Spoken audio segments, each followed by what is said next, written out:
Magandang umaga po sa inyong lahat. Sa lahat po ng taga Bicol, no?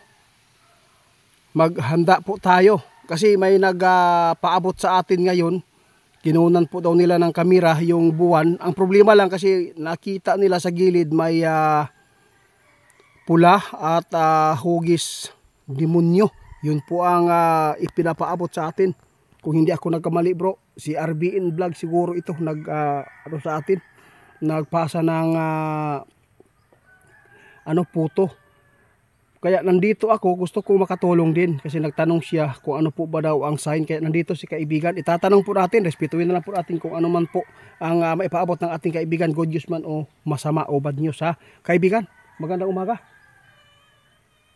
Ako talaga ang pumunta dito sa inyo kasi hindi na ako nagtawag sa inyo doon kung saan ako nakatira ngayon kasi nahiya na ako talaga sa inyo dahil sa dami po inyong tulong. Gusto ko pong itanong sa inyo at malaman po ng taga Bicol kung kailangan po ba nilang maghanda kasi mayroon po silang nakuhaan ba ng kamera.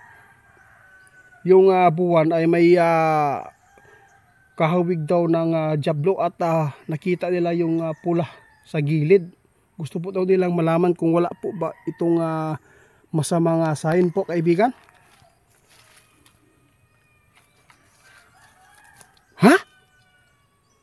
Naku po. Idol.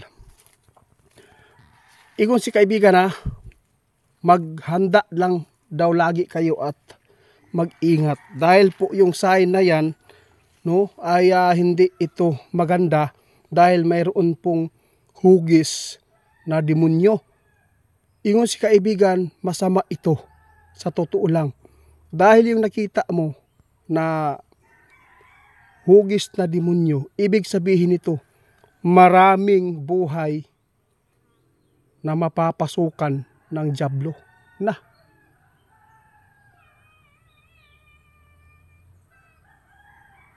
Pwede itong mangyari na magkaroon po ng patayan dyan.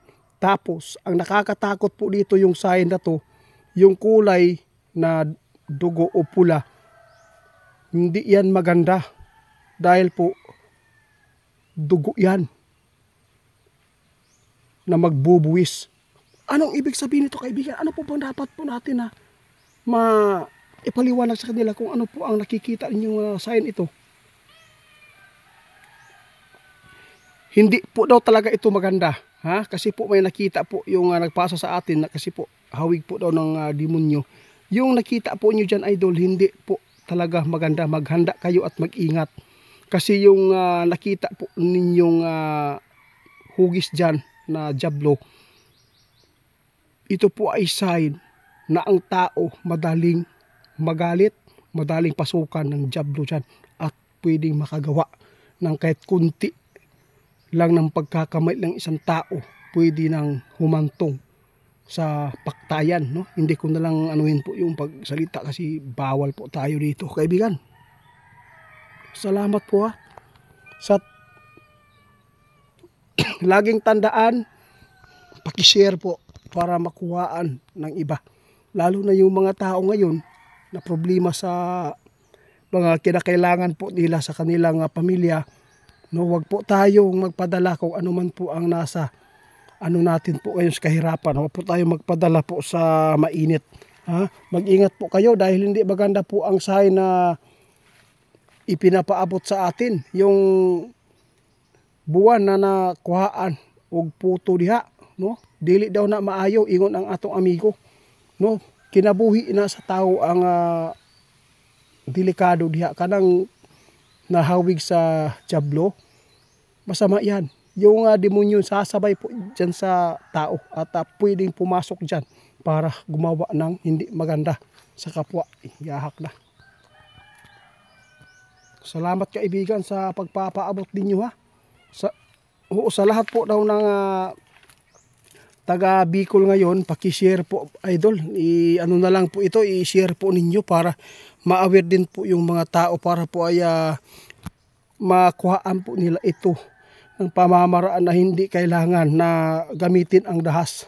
Kung ano man ang mga problema ngayon, no, sinabi ng ating kaibigan, kailangan maging matatag at hindi agad susuko, no?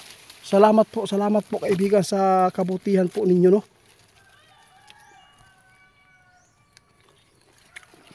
Sige po, sige. Sa lahat po ng mga taga Bicol, mag-ingat kayo at maghanda lagi. Kasi ang mga sign na ganyan, pwedeng magkakaroon po ng hindi pagkaunawaan dahil sa na tukso tayo sa mga material na bagay. Iyon si kaibigan, kailangan po maging mapanalanginin, di ba? Oo, sana po guys, sana po makuhaan po nyo ito ha. Dahil hindi maganda po itong ipinapaabot po ng taga Bicol sa atin. Maghanda at mag-ingat. Ako po ay nagpapasalamat sa kaibigan natin dahil po nasagot po niya, at salamat po sa nagpaabot sa atin, si RRB in vlog man ito siguro. RBN, salamat.